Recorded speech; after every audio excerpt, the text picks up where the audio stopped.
Looking forward to the next Harry Winston Opus watch is becoming an annual tradition. For 2012, Harry Winston releases the new Opus 12 watch, which was made in collaboration with watchmaker Emmanuel Bouchet. You can check out coverage of last year's extremely popular Opus 11 model here.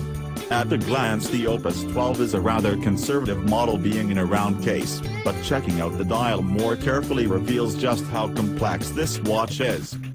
Bouchet is a seasoned watchmaker, but actually someone that I had not heard of before I interviewed him about the Opus 12. Harry Winston usually likes to work with superstar watchmakers that most people don't know about. Bouchet is a perfect example and is known to be an expert on things like minute repeaters. The Opus 12 is not that, but it does represent something that Bouchet has been wanting to build for many years. That being this particularly novel way of telling the time. The Opus 12 uses peripherally aligned hands to tell the time from the outside in. This uses hands that spin around to reveal active indicators. Watching the two videos will help explain more about what this watch is all about. In essence, you have a shorter blue dial of hands that spins around to reveal itself, as well as a similar minutes hand. Looking at the two hands tells you the time to the closest 5-minute indicator.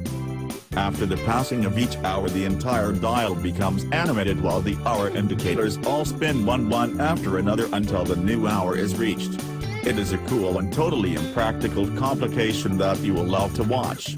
According to Harry Winston, the production of the tiny gears that make this feature work were the most technically challenging to produce. In the center of the dial you have three more features.